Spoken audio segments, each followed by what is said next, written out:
崔家军的重骑在冲锋。什么样的重骑，竟然大地都震动？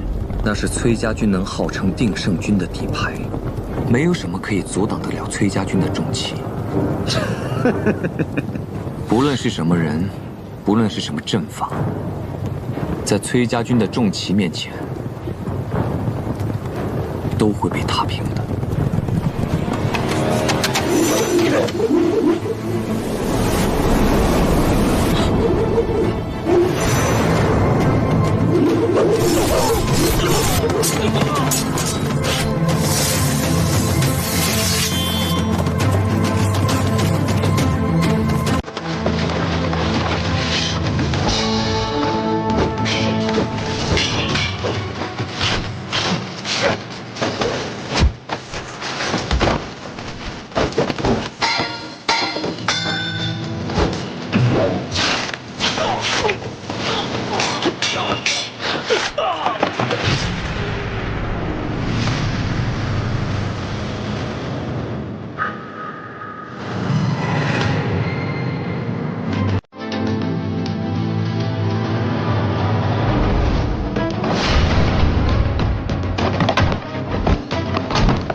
想留的还有用，带陪一起走。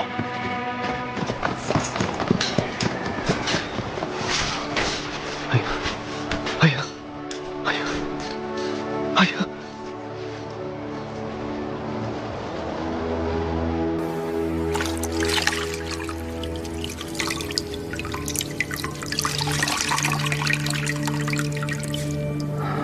阿莹啊，以后可不能再这样了。 你再这样的话，我的心会疼的。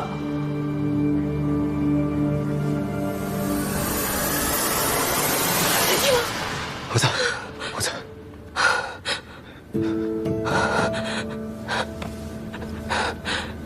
十七郎，真的是你吗？是我。你知道吗？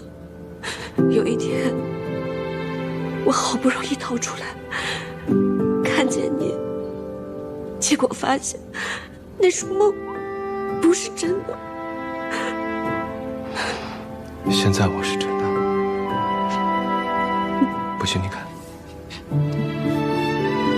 是吧？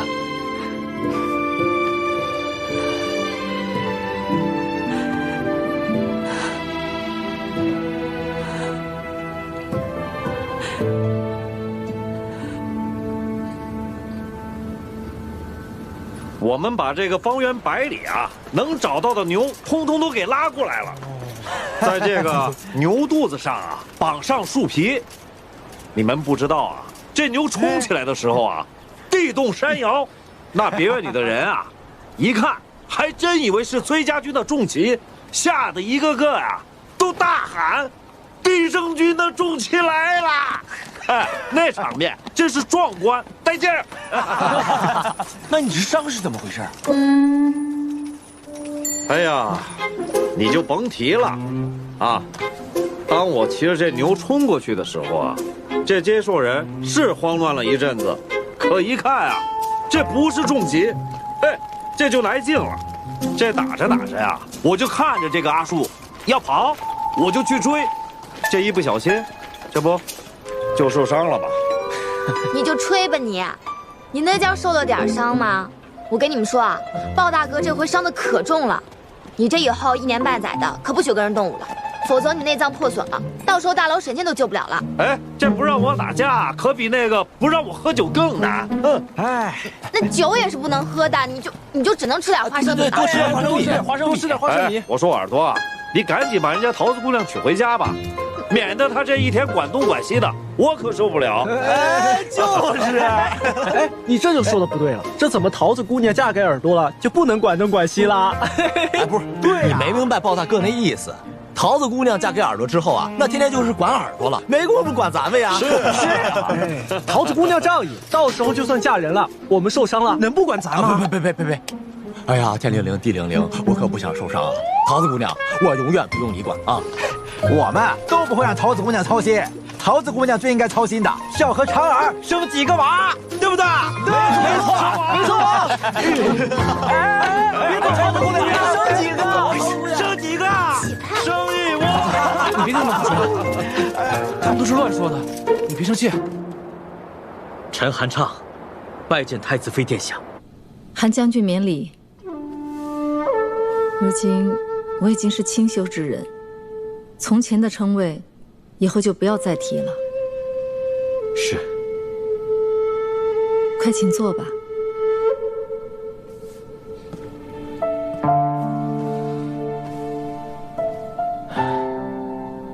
太孙殿下一切皆好，听说臣要来见你，十分欢喜，只盼着有一天能亲自来拜见你。他一定长高了许多吧？京中形势复杂，不然就悄悄带他来见你了。秦王曾答应过我，一定会辅佐太孙，继承大统。如今您仍然觉得秦王可信吗？我仍觉得他可信。秦王可信，献王与齐王却野心勃勃。献王居长，齐王嫡次，秦王偏又功高勋重，急招忌惮。献王是个薄情寡义之人，这个人冲动易怒，行事狠毒，却又不太聪明。从他杀害结发妻子之事便可看出，我只希望他这一辈子都被关着。是，臣会联络朝中忠于太子的旧臣，不会让献王轻易被放出来。至于齐王，他虽然极力掩饰，但也能看出来，他对储君之位垂涎3尺。这个人只有小聪明，而无大智慧。他迟早会露出马脚，到时候我们就对他一击而中。是。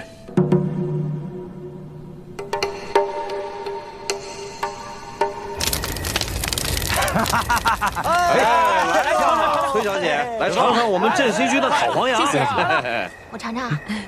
吃吧，真好吃。哎，石七郎，吃吧。石七郎，有件事儿我们一直瞒着没告诉你。什么事啊？是不是又瞒着我偷偷去丰英楼吃酒了？不是，之前啊，我不是找你要过几次银子吗？说是去丰英楼吃酒，其实不是，我们把钱啊都花在别的地方了。包哥，你别这么说，你这么一说，跟俺们把钱花到什么见不得人的地方似的。哎，花钱还能花到见不得人的地方，那是什么地方啊？哎，那丰英楼的桃子，你赶紧吃羊肉啊！对，吃羊肉。哎，这知道。我们啊，花钱救了个人。对，我们救了个人。哎，不对，我们救了2个人。对，2个人。对，救了秦娘子和她的女儿小喜儿。这世道不好，一直打仗。秦娘子的丈夫借了黄庄的粮还不上，这活活被打死了。哟，那秦娘子是卖艺都没还清欠债呀。班主要逼她做暗娼，还要卖了她的女儿小喜儿。小喜儿才4岁，能忍吗？不能忍。我们一商量就凑钱给秦娘子赎了身。我们把秦娘子啊就安排在我赵二哥老家的乡下，还搭了3间茅草屋，就在宜州巨县旁乡3里冲赵家村。3里冲可是个好地方啊，有山有河，哎，那河里还有好多小鸭子，小鸭子，对呀，它就能下蛋，哎，这小鸭子又能孵小鸭子。石新郎，到时候咱们就一起啊，跟你回楼兰关。对，都回楼兰关，都去3里冲。石新郎，我们都商量好了，等以后老了不打仗了，我们呀都从劳兰关回3里冲。你要是闲了，就来看我们吧。来看我们，石新郎，你吹的牛我们帮你圆了，16亩良田，4头上等黄牛，我们帮你准备好，都准备好了。既然如此，那就好，一言为定，一言为定。老河水18万，1万就是那一艘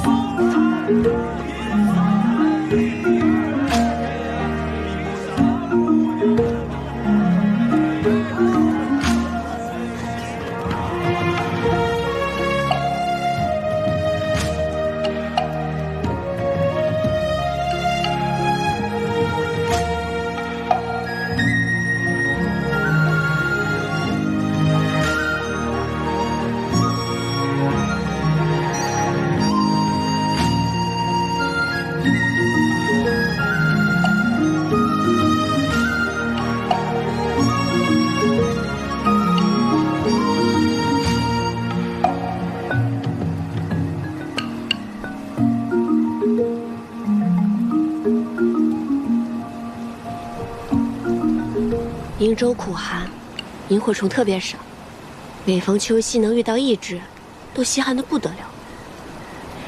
可是，偏偏在我出生那晚，从窗外飞进来1只萤火虫，就停在我的襁褓边上，一闪一闪，莹莹发亮。所以阿娘就给我起了这个乳名，叫我阿莹。原来你的名字是这么来的。嗯。我的名字呢？是宗正寺给我取的，字面意思挺好，希望我将来能够聪明，所以名为逆。但到底我也没有一个乳名，乳母从小就叫我石七郎，所以叫着叫着也就传开了。那我以后都只叫你石七郎。你口口声声叫我秦王殿下的时候，都不知道有多气人。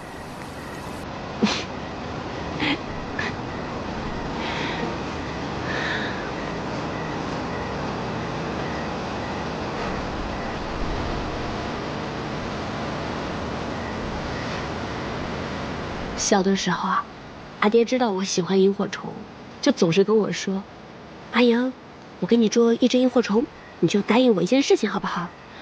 或是让我背书，或是让我写字。”但我总是耍赖。我告诉他：“阿爹，捉1只萤火虫可不行，你要给我捉回来100只，我才答应你。”但是阿爹实在是太忙了，他哪里有功夫真的帮我去捉？所以，我从来也没有见过100只萤火虫在一起的样子。但是今天晚上，这里肯定有100只萤火虫吧？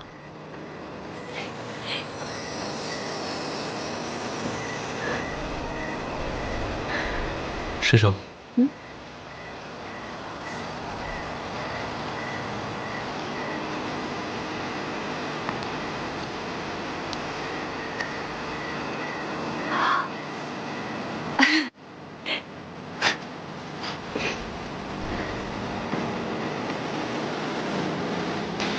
阿英，我为你捉100只萤火虫，能不能答应我一件事？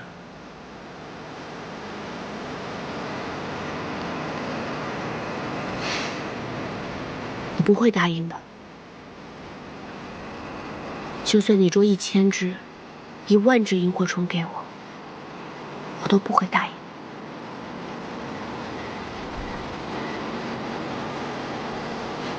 今天晚上这么快乐，就别提别的事情了，好吗？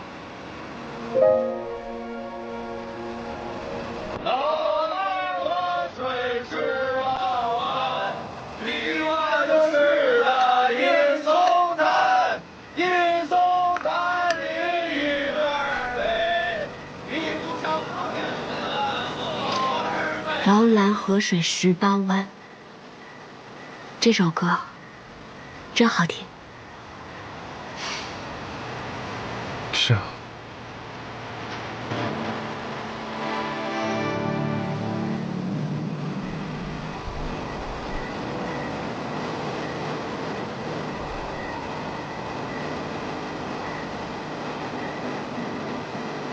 多希望这样的时光可以长久一些，再长久一些。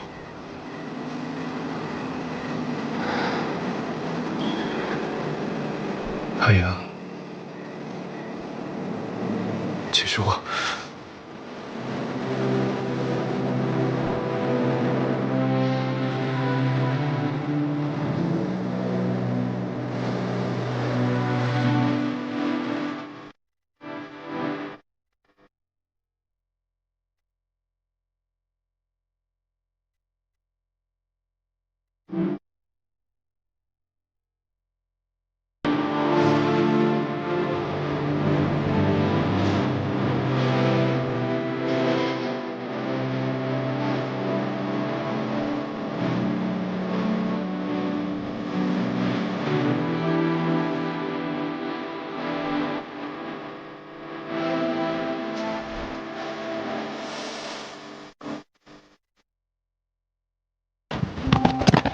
紧急执行！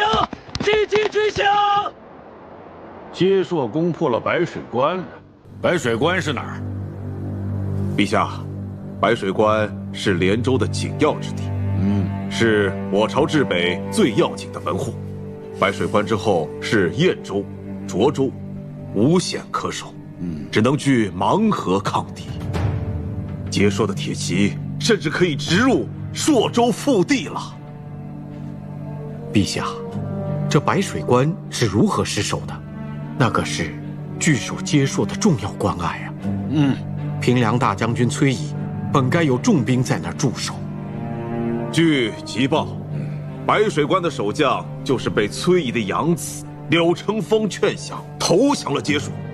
白水关以南的城池烽烟处处，被接硕的铁骑蹂躏践踏。更详细的军报还要再过几日才能传入朝中啊！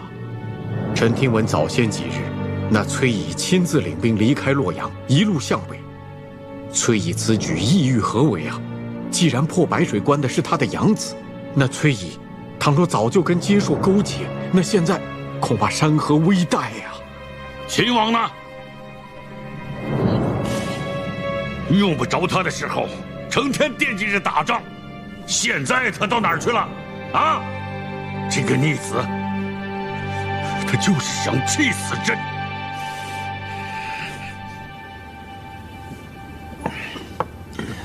大哥，父皇心中还是偏疼你的，只不过近来朝中群臣又蹦出来了，说是对大哥要严惩，光是幽禁还不够，要削了大哥的王爵。父皇一听也不乐意。但是也不好公然回护大哥，这都是李逆在从中作梗。对了，大哥，父皇这回是真的恼了李逆了，今日还破口大骂了，说李逆不奉旨就出京也就罢了，在回京的路上还特意跑到大哥的皇庄去抢了大哥的粮仓，分给了那些佃户。欺人太甚！他就是跟我作对，就是想消了我的颜面。他趁着我被幽禁的时候，他连我的庄子都敢抢。父皇说，他本来还指望着李逆去打接硕的，但崔乙一再上书，说他就在朔州附近。结果父皇一转念，说就让崔乙去打吧，还说等齐王回来了，就让他去收复洛阳。说来说去，就是他手握镇西军，他能打仗罢了。没办法呀，谁让镇西军都只听他李逆的呢？那是我们国朝的镇西军，又不是他李逆的。以前那是战时危局，没有人管这些。现在天下太平了，他凭什么手握镇西军呢？那他岂不是想干什么就干什么了吗？是啊，大哥，朝中群臣也多有诟病，父皇也是嘀咕了好几次，但是也削不了他的兵权呐。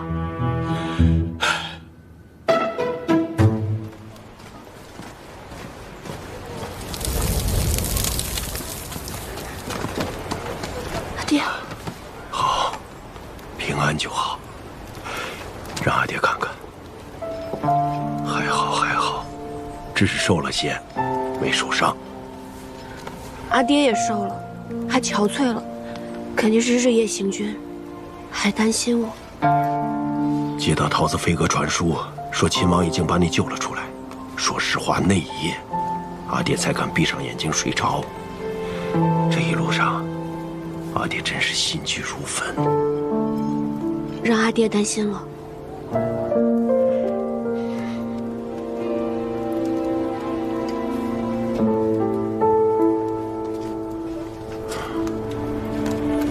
秦王怎么不进营啊？是惧怕我们崔家军的军威啊？阿爹，秦王是送女儿过来跟您会合，他马上就走了。你看看他那样子，只怕连根汗毛都没掉，也好意思说为了救我女儿奔忙。阿爹，他未奉诏就带兵出京，已经很冒险了。叫他那糊涂的皇帝老爹把他脑袋砍了才好。阿爹。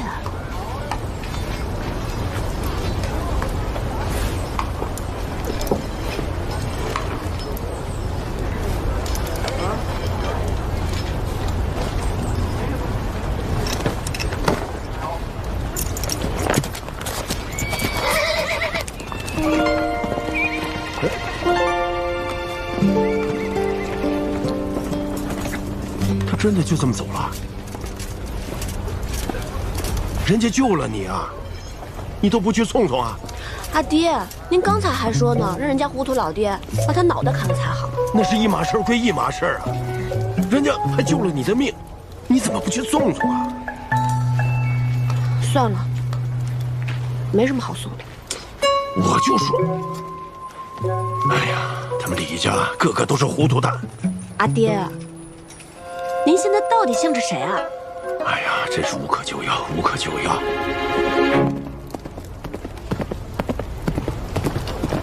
报！大将军，接手破白水关了。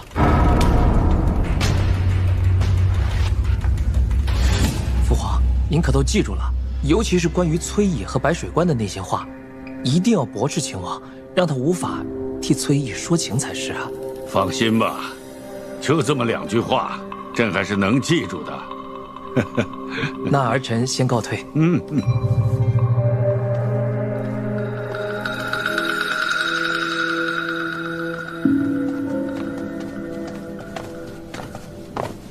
殿下到了。儿臣拜见父皇。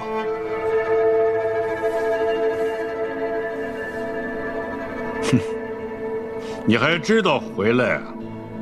此番围猎，的确是走远了些。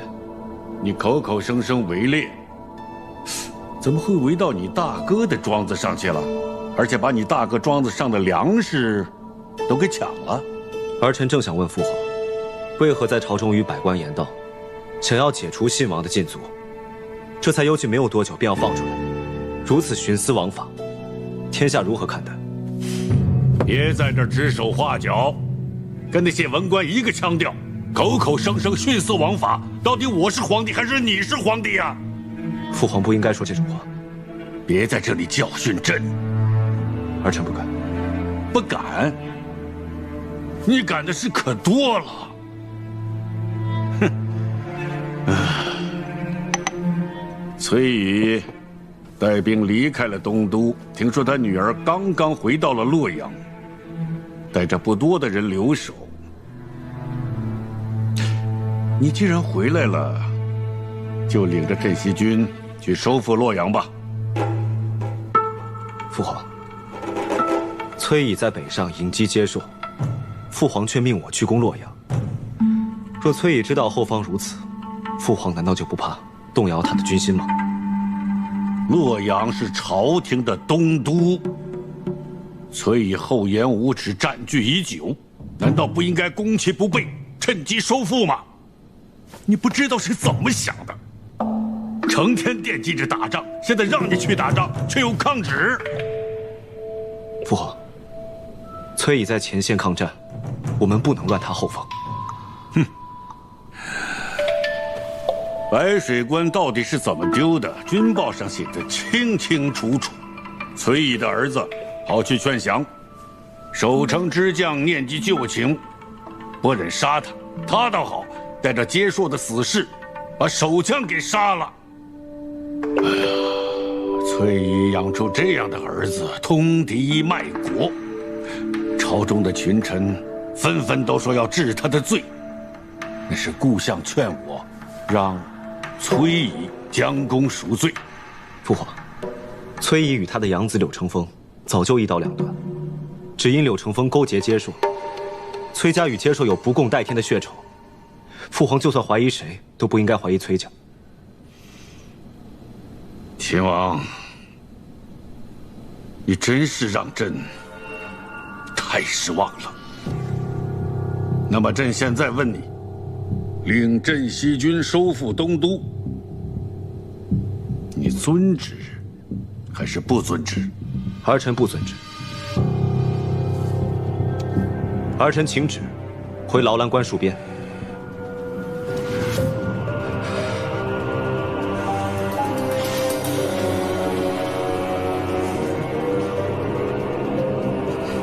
镇西军暂交齐王代管，你就先回府，好好闭门思过去吧。是，儿臣告退。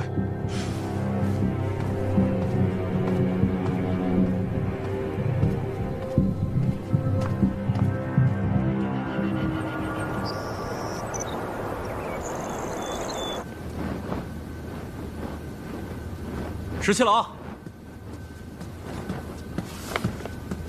你怎么来了？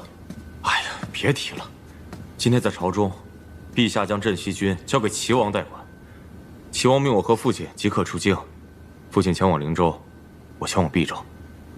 齐王所为，是谋划已久。那日父皇想命我收复东都，言辞厉害。父皇说不出来那样的话，想必也是齐王叫他这么说的。他这么做，就是想将你身边的人一一调开，然后分化我们镇西军。我在这京中十分不快。自10几岁去了劳兰关，咱们就在一起。你也明白我心里，却在京都王府一点意思都没有，而皇宫更是没有意思。可是石七郎，咱们都回不去劳兰关了。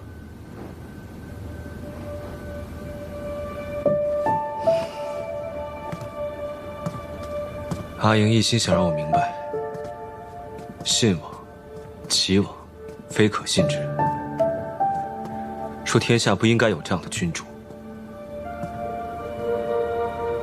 他想让我当这个太子，可我答应过萧妃娘娘，一定要辅佐太孙。我与阿莹本是两情相悦，因为这样的事几乎闹到生分。其实他说的话我心里都明白，只是我有句话一直未同他说。石七郎，你到底在担忧什么呢？是啊，我心中有所顾虑。孙敬已死，天下平定，咱们镇西军该何去何从？而崔家军又该何去何从？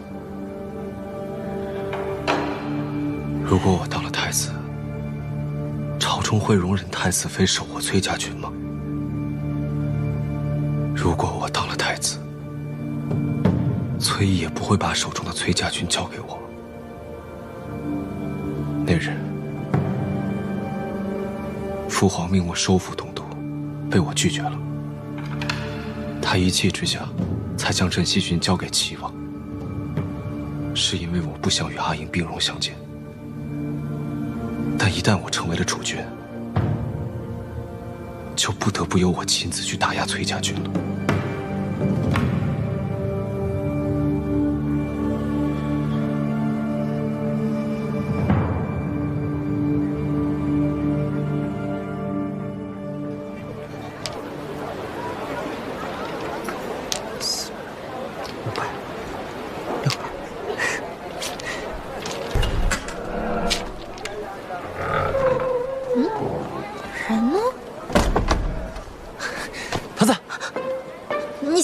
我了你。那，给你。什么呀？这么多银钱？这都是我平日攒下来的。上一次匆匆忙忙，就忘记给你了。这么多银钱给我干嘛？你先替我拿着，等将来，将来干嘛要我替你拿着？将来？什么将来啊？听不懂。哎，桃子，你上回不都已经答应我了吗？这傻子，我逗你的呀，这么容易就上当，吓死我！好啦，这些银钱呢，我替你好好收着。以后啊，我的小银也跟它放在一起，说不定之后我们可以买几亩田，或者是个铺子也好啊。好，你说什么就是什么。以后你可得当心啊，不能这么容易就被人骗了啊。好，那我们走吧，我带你逛逛西城京。走吧。哎，桃子，这边热闹。石七郎，石七郎，快起来，快起来！哎，起来啊！醒醒，醒醒，石七郎。怎么了？告诉你个好消息，崔小姐来了。什么？崔小姐到西长津来了，桃子也来了。耳朵现在去见桃子了。听说啊，崔小姐这次来是特意要入宫觐见陛下。觐见陛下？是啊，桃子姑娘说的。她说呀，这次崔小姐来是带崔大将军来觐见陛下的，所以说啊，希望能在大朝之日上殿面圣。哎呀，他这是想气死我！哎呀，石七郎，你这就不对了。虽说是觐见陛下，但八成还是想见见你。你这么说，不是伤人心吗？你不懂，我不懂，那你教教我，说来听听。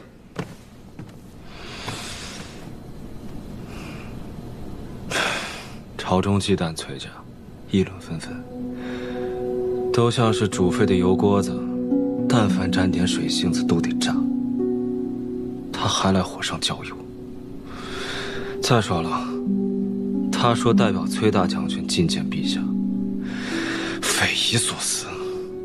大将军卜凤朝都不能擅自入京，更何况她还是大将军的女儿，怎么能上朝堂呢？朝中那些文官唾沫星子都能喷死他。我就搞不明白了，你这话怎么听，都像是在担心崔小姐啊。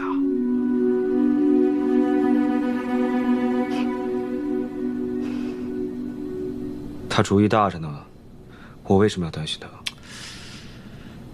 那人家都来了，要不要先去见见他？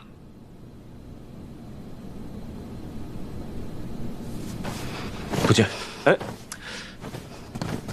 真的不见？行，不去，不去，真不去。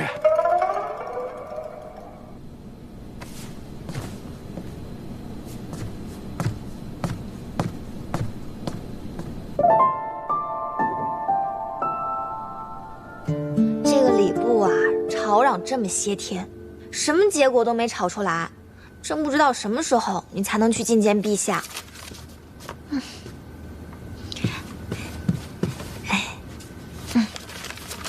小姐，你想不想去见秦王？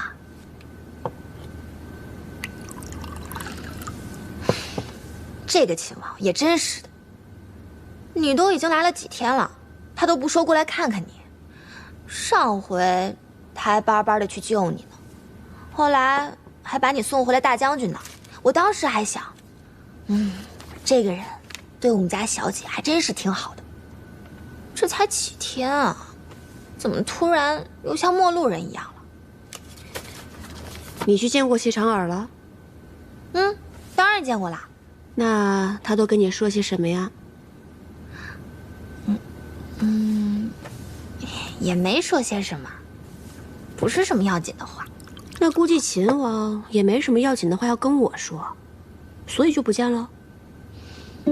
才不是这样呢。虽说是没有什么要紧的话，但是你看啊，我跟耳朵呢一起去看了杂耍，我们还去铺子里买了好多好多东西呢。那就算是没有什么要紧的事，只要我们2个人在街上走着，那心里也是高兴的。秦王不来见我，你怎么这么着急啊？我不是着急，我那是担心你。担心我是想着你会不会想要见秦王嘛？会不会？还是你想见谁啊？我不想。哎，这个破哨子！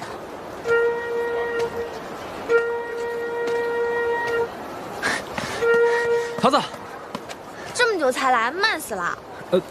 今天十七郎在丰英楼请大伙喝酒，我听到哨子就赶过来了，但是太远了，所以才晚。你说，秦王在丰英楼请你们喝酒？是啊。那他有没有说要来见我们家小姐啊？没有。哎，这个人怎么回事？他有功夫请你们喝酒，那说明他不忙嘛。他不忙，为什么不来见我们家小姐？这个老鲍也问他了，但十七郎那会儿就跟没听到似的。这2个冤家，怎么又闹上别扭了？是啊，你看上次救完崔小姐以后，他们俩回来路上感觉还挺好的，一路上既没有吵架也没有打架，感觉客客气气的。你个傻东西，知道什么呀？这既不吵架也不打架，那才麻烦呢。不行，咱们得好好想个法子。你想什么法子？既然他不肯去找他，他也不肯去找他，那这2个人当中，必须得先有一个人迈出第一步。不是什么他呀他的，我都听糊涂了。哎，有了，咱们买干果去。啊？啊什么？走，买干果去。哎呀，走了，快点。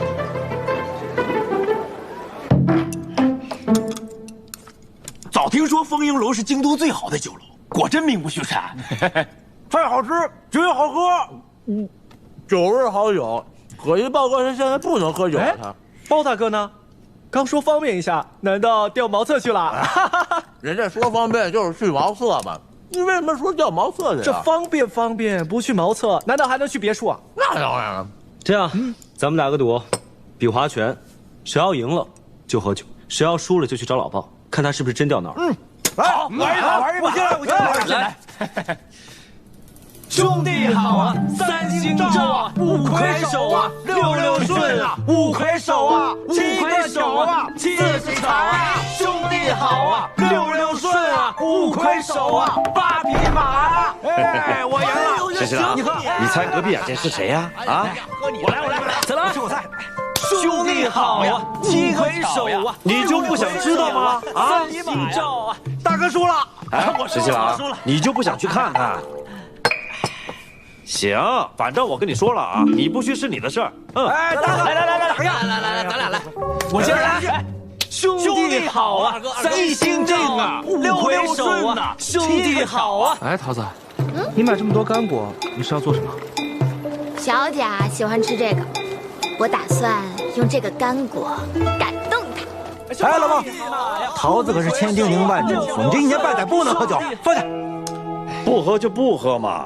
哎呀，豹哥，来点你的花生米。有啊，对呀，豹哥，花生米有啊，这不是？哎，拿着，来吃。啥呀这？哎，十七郎，你俩，这老鲍太抠了吧？太抠门了，是不是你们？这酒确实有些上头，我出去方便方便。十七郎，你慢点，咱们继续。来，6个6啊，兄弟好啊，六六顺啊。过来！哎，买定离手啊！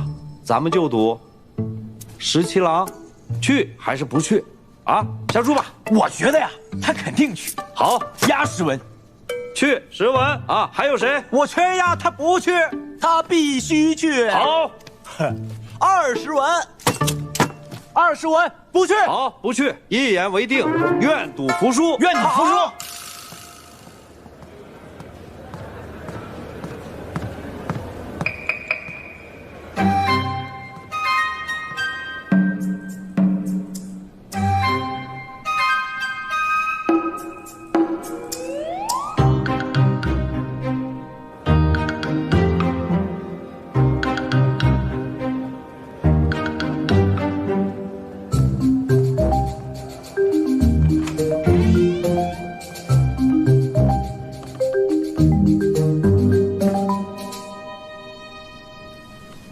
也听不见啊，这要耳朵在就好了啊。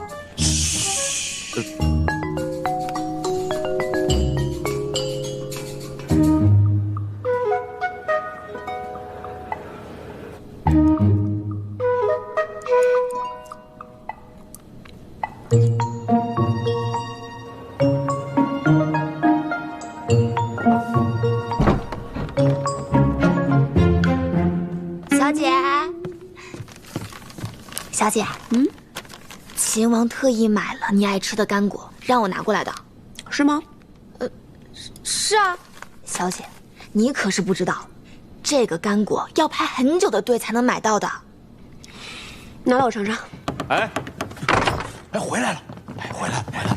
石七郎，你进隔壁看没有啊？进了吗？没进，进去了吗？石七郎，没进。哎呀，愿赌服输，愿赌服输。老二接着，老四，这石七郎，你咋不进去呢？你害大输了好多钱。这你就不知道了吧？石七郎是军中最好的斥候，他肯定发现啊，隔壁是两个抠脚大汉，发现不是隋小姐，所以就不上当。对，哎，是3个。3个？哎，我怎么看见是2个呢？他们点的酒水饭食，连筷子都是让茶博士上的2双。你怎么就发现是3个呢？还有一个在楼下，刚刚上来。他们都是贩苎麻的商人，刚从新州过来，身上的银钱有很多。落单那个是去换钱了，本来不想来凤英楼吃饭，后来想想还是来，所以茶博士又多准备了一副碗筷。还是石七郎厉害呀！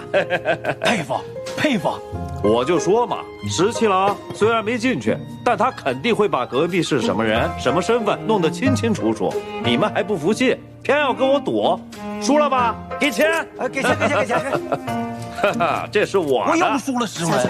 这秦王特意去给你买了干果，咱们是不是也应该送他点什么，表示一下感谢？确实挺好吃的。不枉你排队排了那么久。你怎么知道这个干果不是秦王买的？这一眼就被你识破了，看来8成也骗不到秦王。骗他什么？就是这个干果啊，谢长儿也带了一份回去。本来我俩都商量好了，就说这个干果是你给他买的，这下可好，他8成也是骗不到。来，那就谁买的谁吃。真的排了很久的队的，是挺好吃的，辛苦你了。我自己吃。来，哥敬你。大哥，你又不是不知道，父皇虽然让我代管镇西军，但是那裴氏父子怎肯听我的呢？我这代管不过是个虚职罢了。比起我来，天天被关在这府上，你强100倍吧。大哥何必泄气呢？眼下刚好有个机会可以向父皇求情。什么机会？什么机会？母后的继承快到了，看在以示母后的情分上，父皇肯定会心软。对呀，母后的继承快到了，那我要亲自给父皇上书来诉说此情，也许父皇能看在母后的份上把我给放了。大哥放心吧，臣弟定然会全力在父皇面前替大哥求情的。接到殿下的帖子，深感殿下雅意。殿下说得了2团好茶，邀我共赏，我就毫不客气前来叨扰了。顾相客气了，这还有2株老梅庄盆景，是裴元到了毕州之后派人给我送过来的，虽不值钱，但颇有意趣。我是个粗野之人，不懂这些花月之事，但我听闻顾相画梅乃是京中一绝，所以这2株老梅庄盆景放到我府里实在是可惜，回头一并送到顾相府中去。啊，多感殿下圣意，却之不恭啊。对了，这崔乙的女儿崔氏女要觐见陛下之时，礼部还没争出个分晓吗？不只是礼部争执不下，现在啊，连兵部也掺和进来了。兵部说，崔家军在前方抗敌打仗，崔氏女可以视作大将军之子去觐见陛下。可礼部却驳说没有此先例，而户部又说，崔家军的粮草、军饷，均未从户部拨发，自从平凉卫阳的税赋中扣除，这笔糊涂账不能不算。现在崔氏女还没有见到陛下，可六部自己却吵了个不可开交。其实，这崔氏女要觐见陛下，礼部不就是拘泥于没有先例吗？这崔氏女的母亲贺氏是朝廷敕封的武烈夫人。我记得在瑞景年间，朝廷为了京表辅圣夫人，特意在大潮之日，令辅圣夫人的女儿亲自上殿，由世祖皇帝亲自赐了金表。哦，殿下真是一语惊醒梦中人呐，确有此先例。既然如此，那崔氏女便可以上殿觐见陛下了。我刚刚命人去查阅了那份卷宗，果然，秦王前几日也查了这份卷宗。辅圣夫人的女儿上殿之事，那是60多年前的事情了。只有礼部的积年老历才能找得到这份卷宗。秦王为了崔氏女，特意寻此旧例，足见他对崔氏女的用情之深。为了那崔氏女，他千方百计，费尽心思，想让她得偿所愿呐。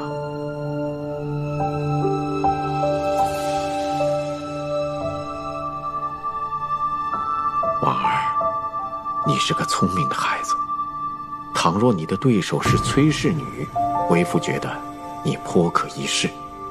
但若你的对手不是崔氏女，而是秦王对那崔氏女的一腔真情，那你觉得你还有几分胜算呢？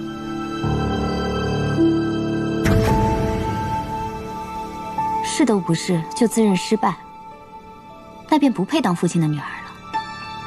何况世事难料，纵然秦王对崔氏女有情，但如果崔氏跋扈欺君，通敌叛国，那别说是择婚皇子了，就应该被株连9族。崔乙这个人呢，说他跋扈欺君或许会有，但说他通敌叛国，那倒不至于。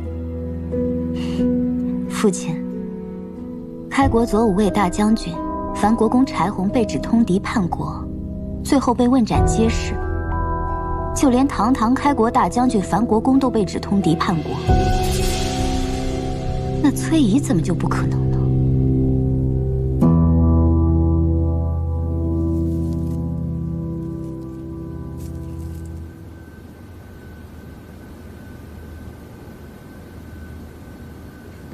小姐，小姐，刚刚礼部派人来说，可以去觐见陛下了，就在3日之后，大潮之期。是吗？看来他们终于争论出了一个章程啊。反正礼部的人说，是依照什么辅圣夫人之女先例，我也不懂什么意思。总之就是说，小姐可以去觐见陛下了。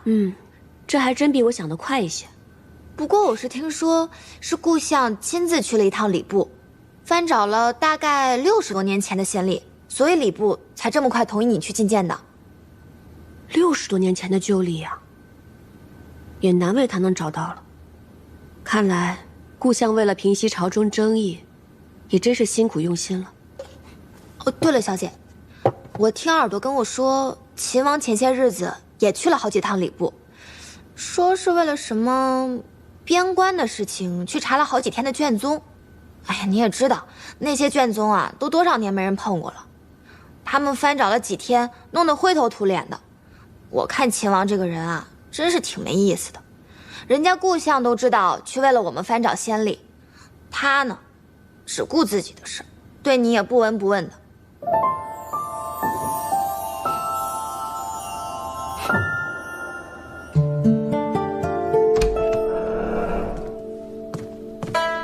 哎，你今天怎么穿成这样啊？上朝啊？你都多久没上朝了？我记得你是3天打鱼2天晒网，还经常偷懒，装病不愿意去。今天是哪阵风把你吹起来，忽然想上朝了？今天天气好，就去上个朝了。天气好？哎，别忘了下朝回来给兄弟们带着鹌鹑下酒啊！传平凉大将军、魏阳大将军、朔州道行军大总管、左威卫大将军崔乙之女崔琳上殿。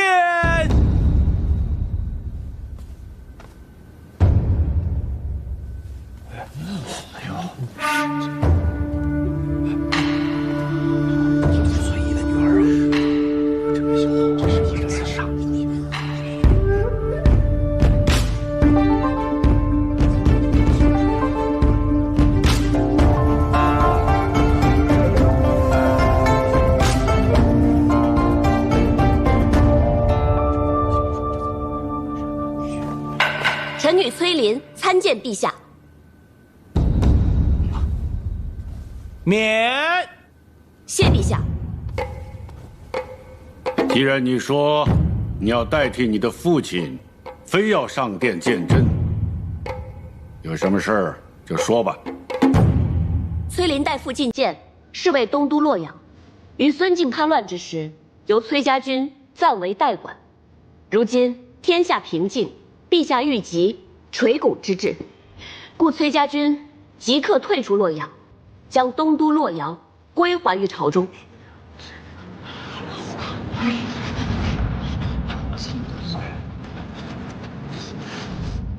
你是说要将东都洛阳还给朕？是，洛阳是国朝的东都，自然也是陛下的东都。崔家军不过是代管而已。如今叛乱已平，崔家军当然应该退出洛阳，将东都归还于朝。好，很好。哎呀，原来你上殿是为了说这件事，早说嘛！好，哎，朕就喜欢你这么爽快的孩子。哎呀，朕要跟皇后说，让她好好设宴，好好的款待你。谢陛下。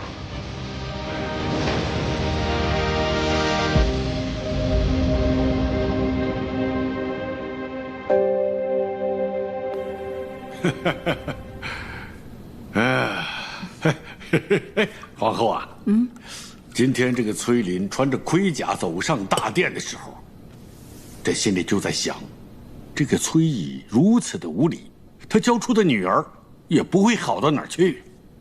可是没想到，崔琳一开口就说要将东都洛阳还给朝廷。恭喜陛下，不费一兵一卒，便收回了东都。吴国师说过了，朕是真龙天命，天命所归，当然是福运绵绵。适才陛下说要设宴款待崔小姐，不知要如何办得才好？办得热闹一些，多叫一些大家闺秀，啊，让这个崔琳看看，京中真正的大家闺秀都是什么样的，也好压一压她的气焰。是。崔家军如今在朔州作战，朝廷对其猜忌不断。崔琳呢，代父入朝，将东都洛阳还于朝廷。这步棋大开大合，果断干脆。这崔乙行事果然是老辣呀，不愧是沙场宿将。依婉娘对崔氏女的了解，倒觉得，或许是崔琳向她的父亲建议，才会有今日此举。那这个崔琳，倒是出乎我的意料。在父亲看来，朝中对于崔乙的猜忌，是完全打消了，还是暂时打消了？自然是暂时打消。崔乙是平凉魏阳的大将军，手握重兵，朝廷怎么可能对他不忌惮？适才父亲提到皇后要宴请崔小姐，会请京中闺秀作陪，婉娘是有资格做这个陪客的吧？那是自然。那就让婉娘好好见识见识这位代父觐见的崔小姐。你不是已经颇为了解他了吗？此一时彼一时也。以前他在军中，现在他在庙堂。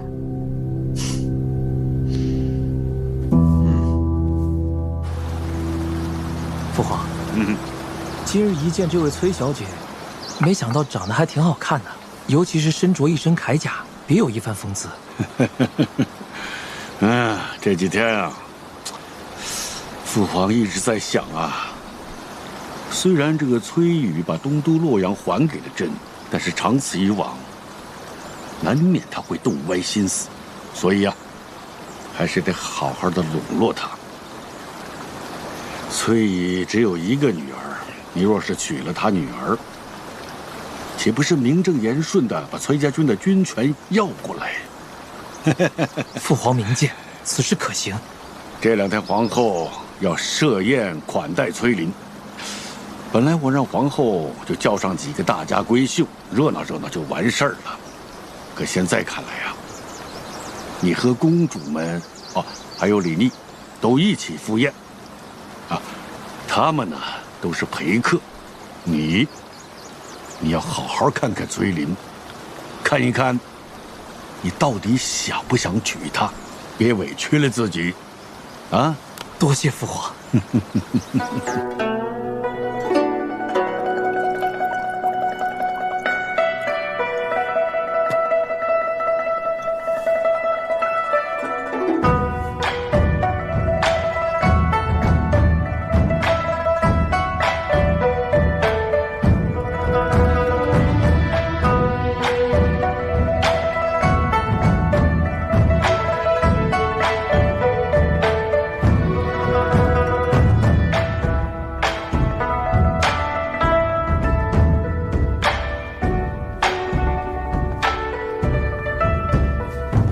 臣女崔林，拜见皇后娘娘。免礼免礼。前日崔小姐着甲上殿，据说英气勃勃，不让须眉。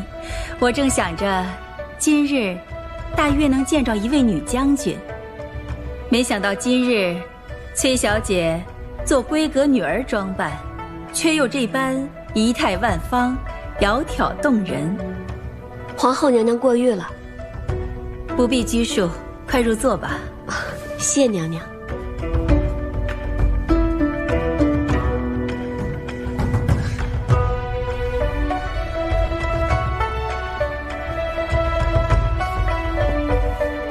今日盛会，1为崔小姐洗尘，2为佳景难得。崔小姐久居瀛州，难得来京城，今日就让齐王、秦王这些个年轻孩子招待你游冶尽兴。今日满饮此杯，为崔小姐接风。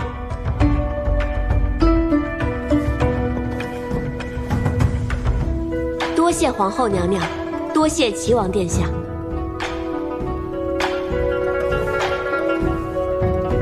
林母后，夺彩之戏已经预备好了。如此甚好。今日设宴，我正愁没个新鲜玩意儿。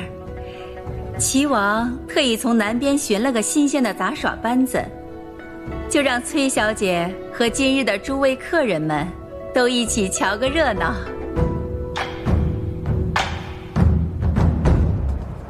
齐王殿下费心了。这夺彩之戏啊，是如今最时兴的。两方上台之后啊，只能抢夺彩帛作为武器，可以使用绊拦、摔挡、绕等方式来阻拦对方，以首先夺得彩球的一方作为胜方。齐王殿下对崔家小姐真可谓用心十足。能不用心吗？毕竟他的父亲手握重兵，既拉拢了崔家，何愁不能储位东宫？也无怪乎他一个臣女，竟然上书要自择皇子为婿，好生霸道啊！这两队之人，一边要想着如何将对方踢于台下，一边呢还要想着如何夺得彩球，同时呢还要提防自己不被踢下台。这夺彩之戏啊，甚是激烈，听着十分有意思呢。咱们就这么看着，不够热闹。要不，按照京中旧俗来博个彩头吧。不拘多少，好玩罢了。母后所言如此甚好。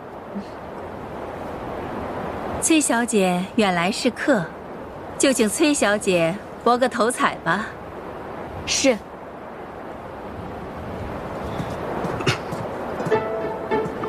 崔小姐看好哪一对，便可以压哪一对，将彩头置于金盘之上，就是压彩了。一会儿由崔小姐将彩帛置于台上，便算是开彩。齐王殿下看好哪一对呢？我看红队的人机敏灵巧，定是能旗开得胜。那我就压殿下看好的这一对。我压红队胜，以这只金镯为彩头。秦王殿下可要下注？殿下，让婉娘大胆为殿下选一对吧。你想选哪一对？婉娘自然觉得蓝队可胜。行，那我就替顾小姐选蓝队胜。这玉鱼作为彩头。三弟豪阔呀，豪阔！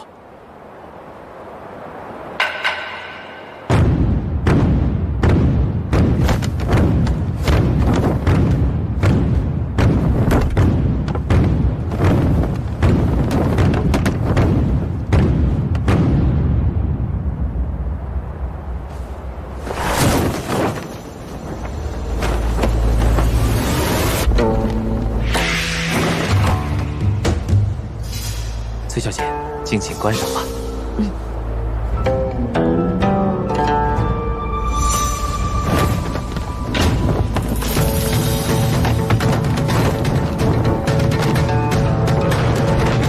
好，幸不辱命，替崔小姐压中了。殿下好眼光。其余的都赏给获胜的红队吧。崔小姐觉得下一局该压哪一队呢？我觉得还是要压红队。我看红队啊，风头正盛，一定能连胜。传令下去，今日大家尽兴，无论哪队获胜，全部都赏100金。且慢，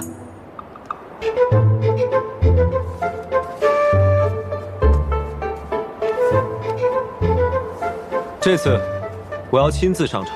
啊？二哥，平日里你不是最爱玩了吗？可愿意与我上场一试？这……齐王殿下，崔琳愿意上场，跟殿下搭档，为之一搏。有崔小姐相助，定能拿下此局。可是三弟啊，我们是2人，你却是1人，对你不公平啊！不如你从这杂耍班子里再挑1人作为搭档，如何？不必了，我以1敌2即可。秦王殿下，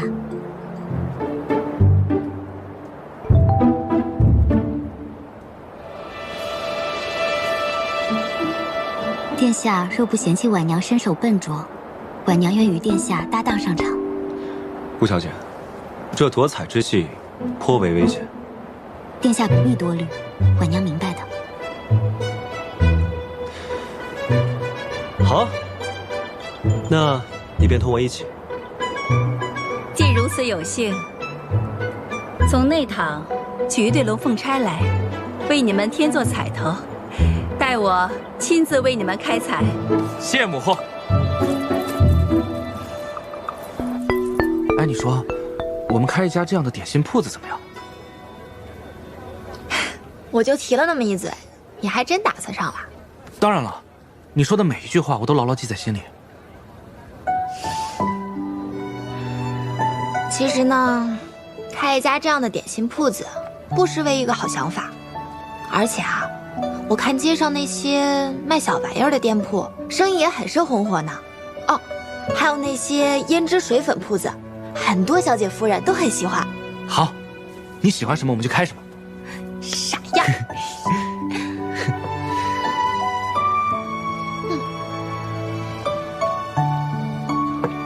今天皇后设宴，你说这宴会到底怎么样了呀？也不知道秦王和小姐他们俩见上了没有？一定会见到的。石七郎那么喜欢崔小姐，他一定会好好的哄崔小姐的。希望他俩赶紧和好吧，要不然，咱俩成日这么好的，他们要是再不和好，我可太内疚，真觉得对不起小姐。一定会的。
秦王殿下忘记了，崔某本就是这样的人。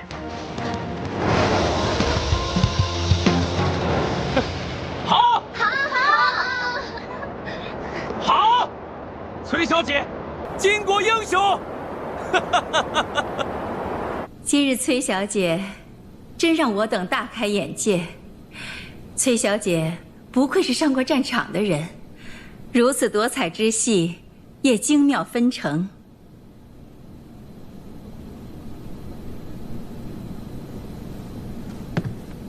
这是崔小姐的彩头，多谢皇后娘娘。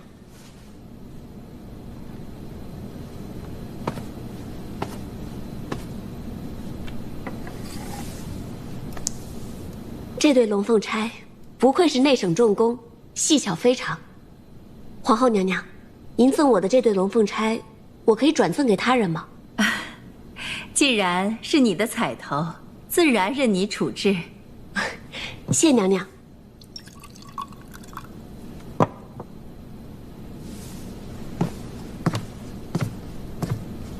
多承秦王殿下相让，娘娘赏的这只钗子，便聊表心意，转赠秦王。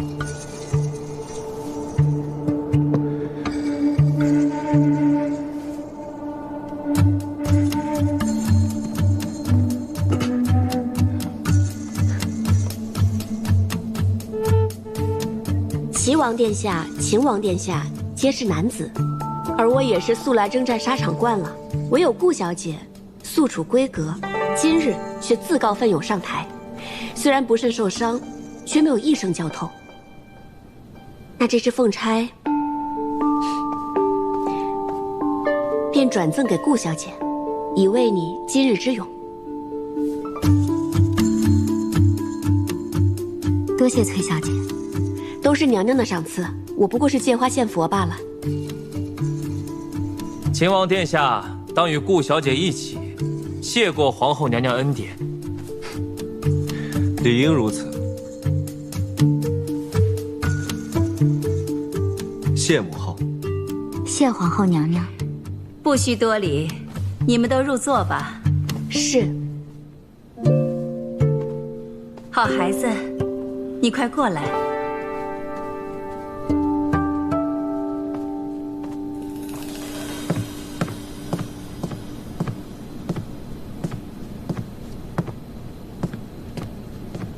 娘娘，生得这么娇颜秀美，偏又英气过人。最难得的是，你这般大方周全。适才我得知顾婉娘受伤，本想待会儿赠她一对珍珠耳环抚慰一二，你却已经替我想到了。娘娘不怪我唐突才好。怎么会呢？刚才在台上，我看着你，就如同一只燕子一般，轻盈灵巧。秦王素日有勇猛无敌的名头，今日你却赢了他，可见呀，你确实比他还更胜一筹呢。皇后娘娘过誉了。饿了吧？啊，开宴吧。是。你快回去休息。谢娘娘。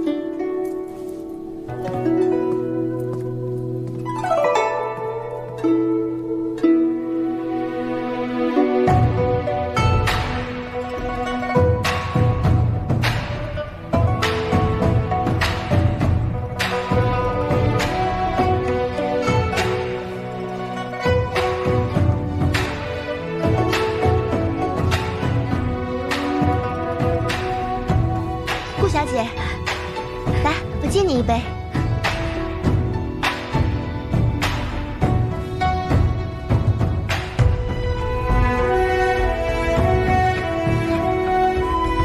齐王殿下，齐王殿下。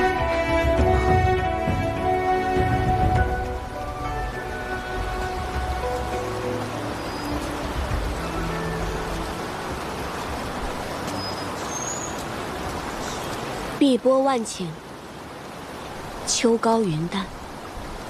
如果在花好月圆之夜，泛舟至太液池上，波光映月，想来风光甚美。春花秋月各有佳时，只是在崔小姐眼中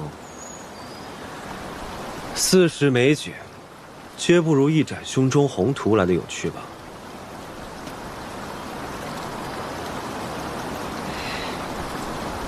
你心中恼恨我，人各有志，我何必恨你？我看你是生气的样子。既然说了，自然是有些不悦。恐怕你不是生气输了钱，而是生气我为什么亲你。是啊，你怎能行如此轻薄之举？今日人多，若是被旁人看到，还了得？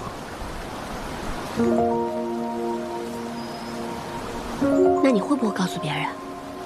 非君子所为，我自然不会告诉别人。谢谢你啊！我知道是你去礼部查阅了卷宗，找出从前成立，我才可以顺利入朝，去觐见陛下。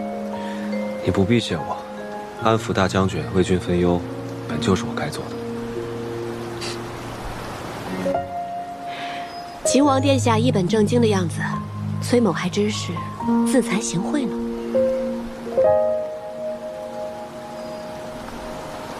李来，走。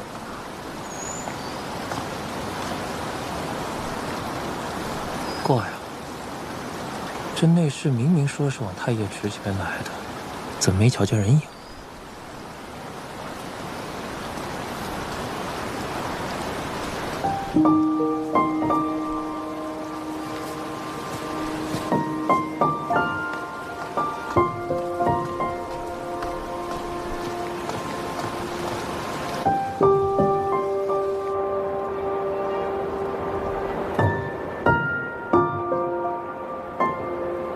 崔小姐，崔小姐。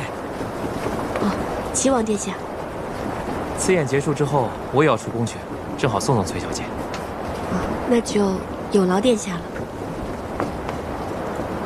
适才夺彩之时，崔小姐赢得实在是精彩，令本王大开眼界。殿下过誉了，那些不过都是玩乐的雕虫小技。若不是有崔小姐在的话，又怎能赢得了秦王，夺得宰头呢？那是殿下眼光好，所以才压得中。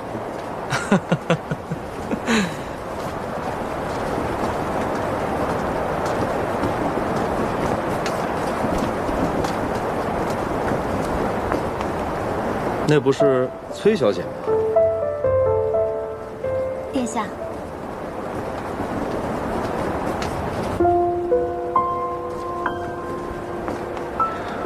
顾小姐，你的伤没事吧？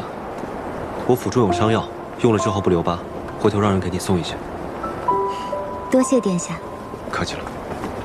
不知崔小姐平日都有些什么爱好？送来的玫瑰荔枝樱花酪，奶娘吃了说特别好吃，让我再三多谢你。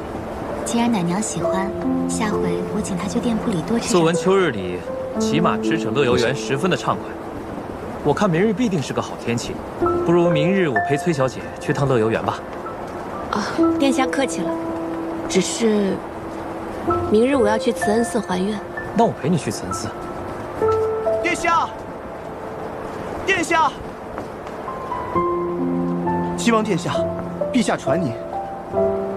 就这么说定了，明日我陪你去慈恩寺，我先去见父皇了。说定了，明日一早我派人去你府上接你。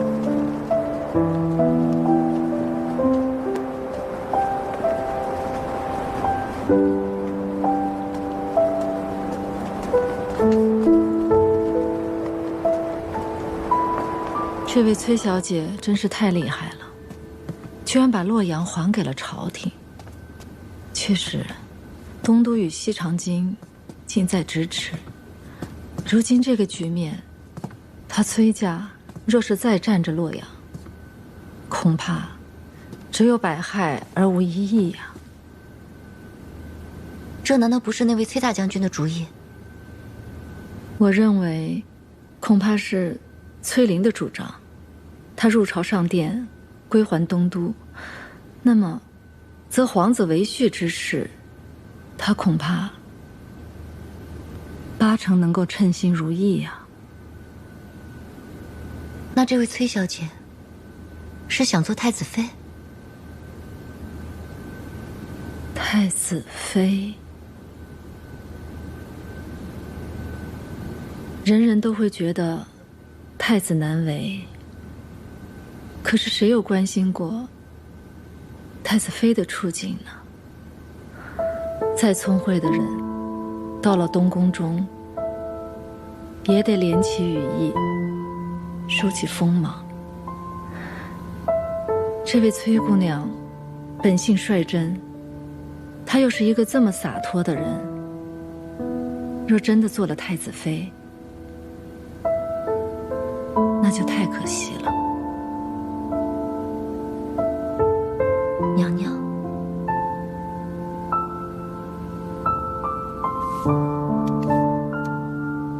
锦娘，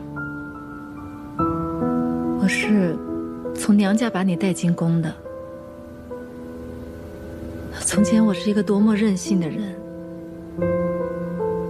自从嫁到东宫，我就变成了另外的一个样子。作为太子妃，要贤良大度，身逢大变，太子身死，太孙流落。我不惜与孙敬周旋，也想尽力争取我大狱光复的机会。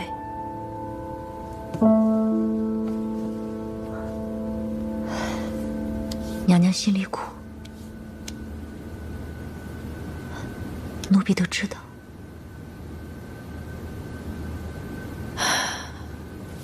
将来我到了地下，我就会亲口对太子说，我尽力了，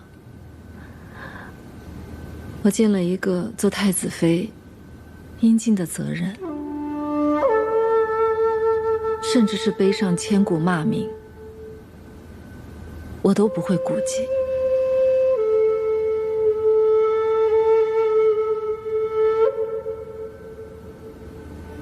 可是锦娘，我都不认得我自己了。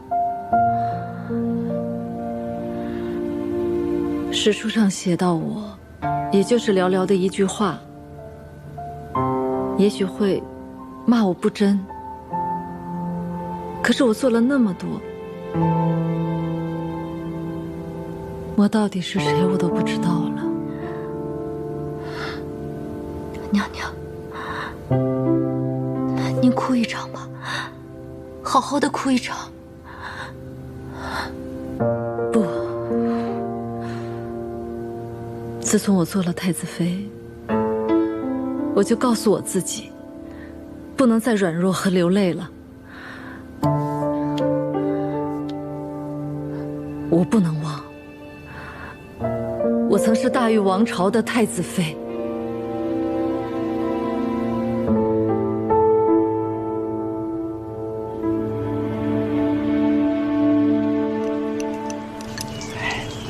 哎，昨天晚上大半夜啊，我又听见石七郎在院子里练剑呢，估计是啊一宿没睡。相思病嘛，睡不着那是应该的。不是，那崔小姐不是在西长京吗？在就不能害相思病吗？在都在了，相思什么呀？你不懂，你懂。你摸过女人的手吗你？那你懂？你摸过女人的手吗？我懂，你摸过，我懂，你摸过，我懂。行了，喝粥吧。石七郎，石七郎，你这么早去哪儿啊？去赛赛军。你昨天不是说要给顾小姐送药膏吗？叫谁去啊？难不成亲自去啊？你去吧。得，我就不该问。石七郎，你就没有什么东西要送给崔小姐的吗？没有。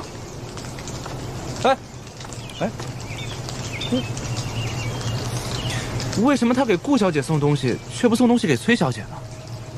你问我，我问谁啊？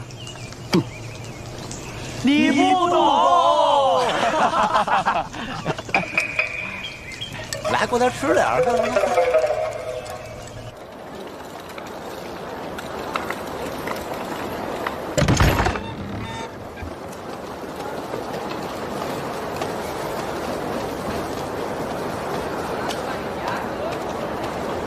见过齐王殿下。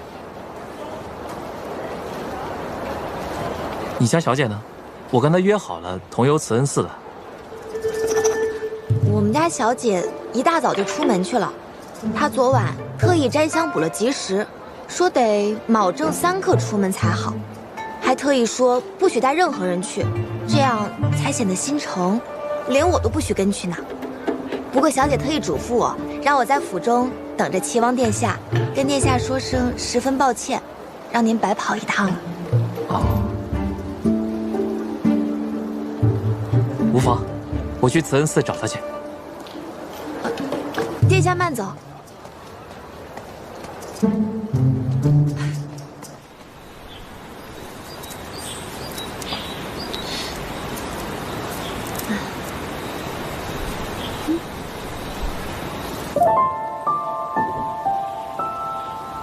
看着挺简单的，怎么就是变不好？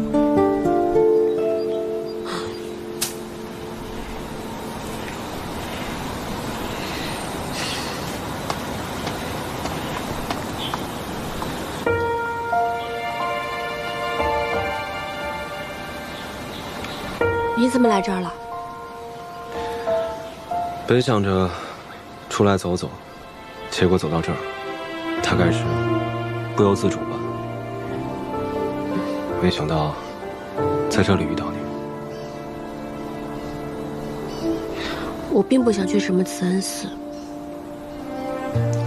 我知道。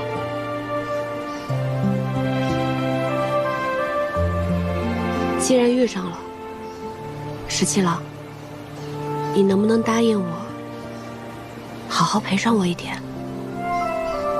就这一天，你不是秦王，我也不是什么崔小姐，无忧无虑的，快乐的过上一天，好吗？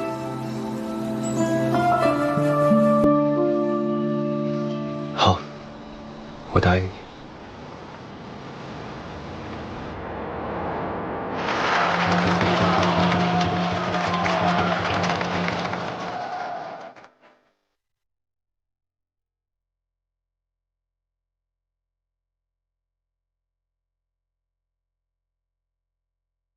还记不记得，当初你答应过我，如果有一天天下平定，就陪我一起驰满乐游原。太爷，待到天下太平，你我并肩，同游乐游原。一言为定。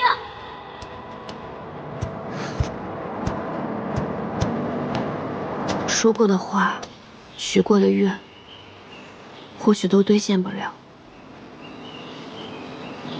但是我很希望能有这么一天，哪怕只有12个时辰，我们俩什么都不想，快快乐乐、无忧无虑的过一天，好吗？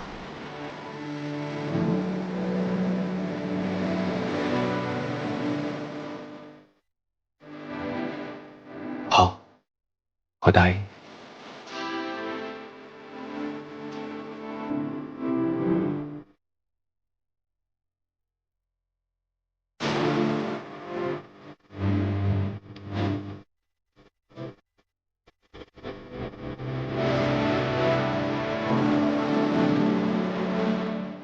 以前你常常说，要是能早点认识我就好。现在我也这么觉得。如果我能早点认识你，我就会带你去瀛洲，去看杏花，去吃小白杏。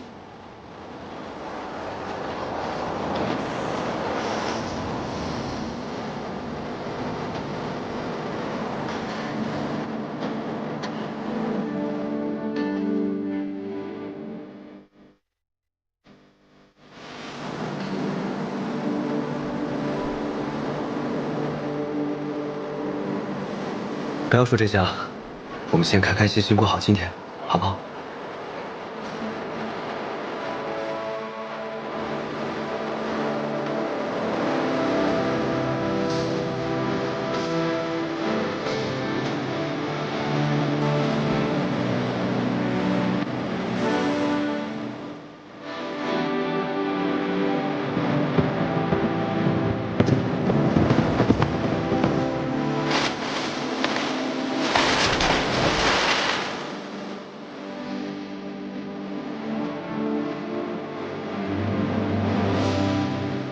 秋波澄净，秋水长天，这里可真美啊！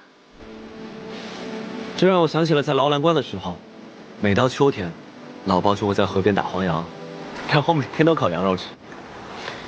哎，说的我都饿了。我下水给你抓鱼吃。好呀。哎，陈先生，那儿有条大鱼。嘿。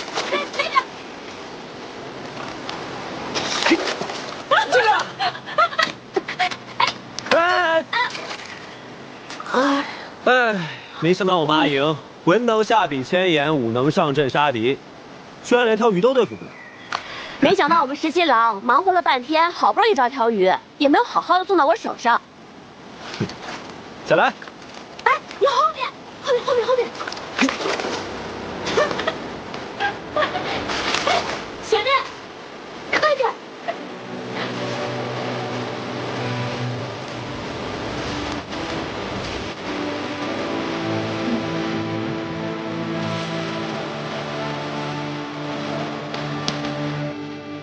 怎么样，好吃吗？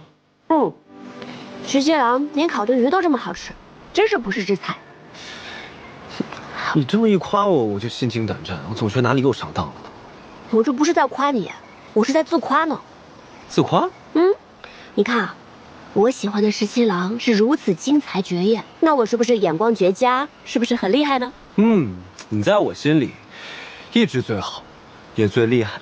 这明明是在夸我，但是听起来好像你也是在自夸呢。那是自然，我喜欢的阿莹就是这样惊才绝艳，我明明也眼光绝佳，十分厉害呀。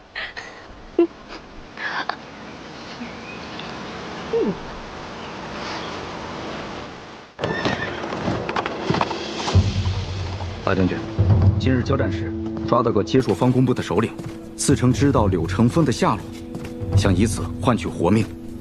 属下仔细审问之后，此人交代，柳成风替接硕夺取白水关后，接硕大首领乌洛另派了一批人马，重新进入中原地界，但是去处不详。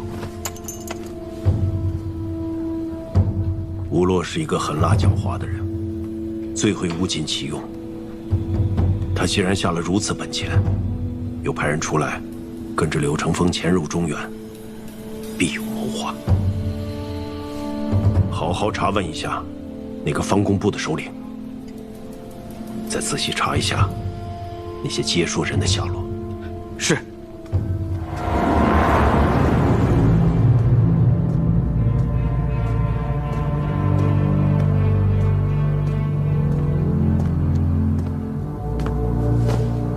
齐王殿下，柳公子果然是胆色过人呐！白水关之事后，人人恨不得食其肉，寝其皮，你竟然还敢来西长京见我？接受之患，不过借选之计，而殿下之患，却在肘腋之下。你说的没错，秦王最近是咄咄逼人，我这肘腋之患也是急迫得很呐。承蒙殿下借兵之恩，这一次我也带了不少人马，愿意随时供殿下驱使。我是当朝的齐王，让我用接硕的人，不妥吧？殿下若是觉得有些事不便出手，又或者想要暗中行事，我等皆会奉殿下的号令，为殿下效劳。且无论如何，绝对不会泄露与殿下有半分瓜葛。柳公子如此帮我，到底在图谋什么呀？殿下是个直爽的人，那我也直说了。殿下只取崔林远远不够，只有李逆一死，才能以绝后患。我只想让李逆死。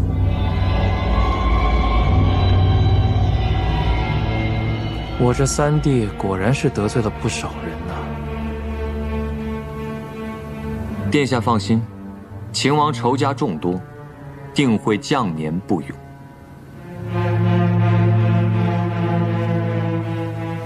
我三弟素来爱出风头，他要是将年不永的话，那就太可惜了。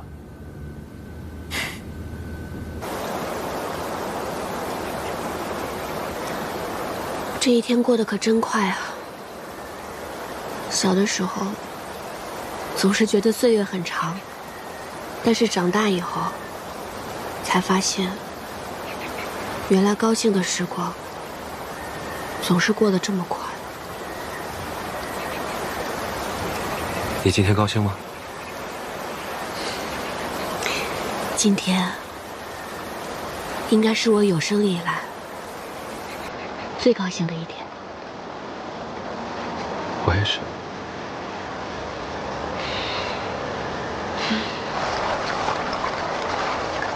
可惜再高兴，这一天也要过去了。安得长生继白日，无论我有多么舍不得，这一天还是要结束。是啊。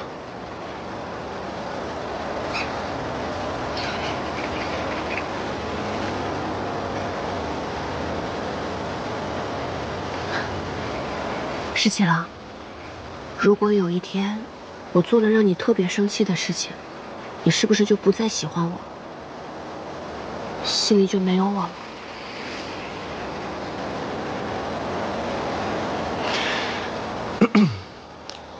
本来呢，我是想骗你，说的确如此，但是我舍不得。我这么喜欢你，也许将来还会喜欢你很久很久。我认为，我不会再像喜欢你一样喜欢别人了。所以你怎么对我，我心里都是喜欢你的。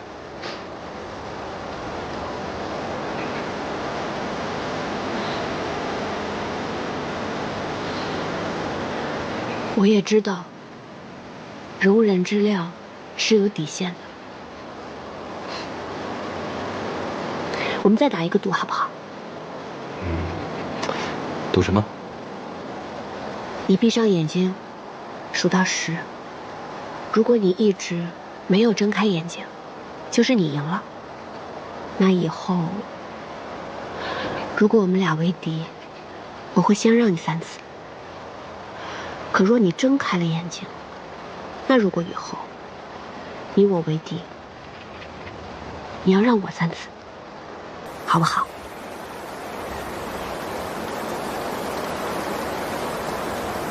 好，开始数吧。1、2、3、4。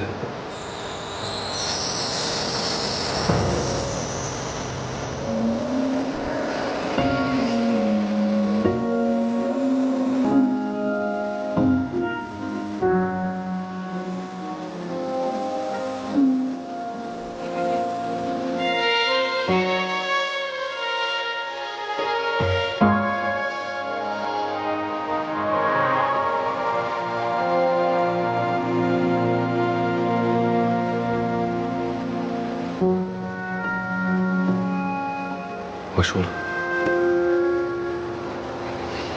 从今往后，我欠你3次相让。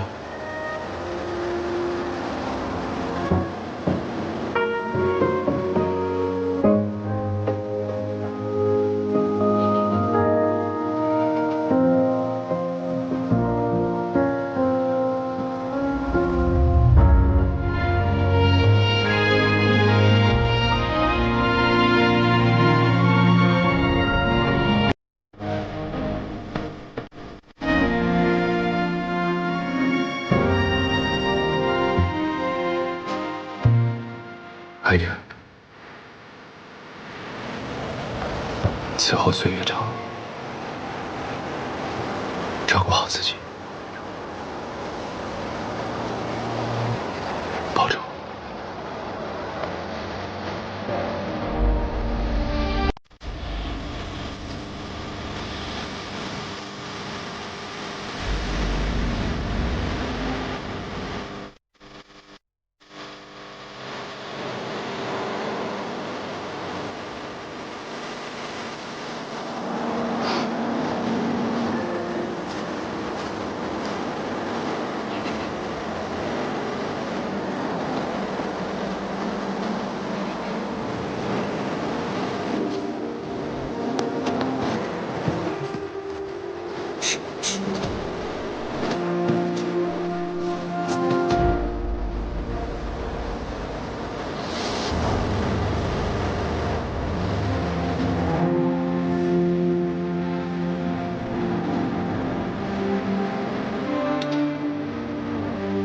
宿命相拥。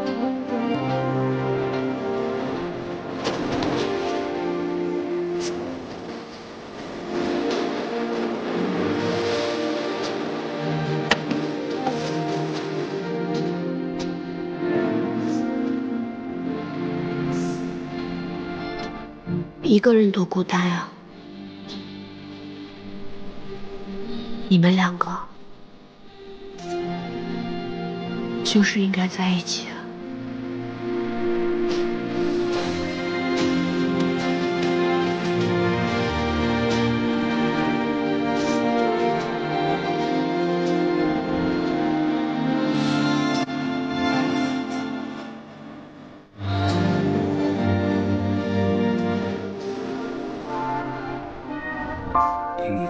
的热会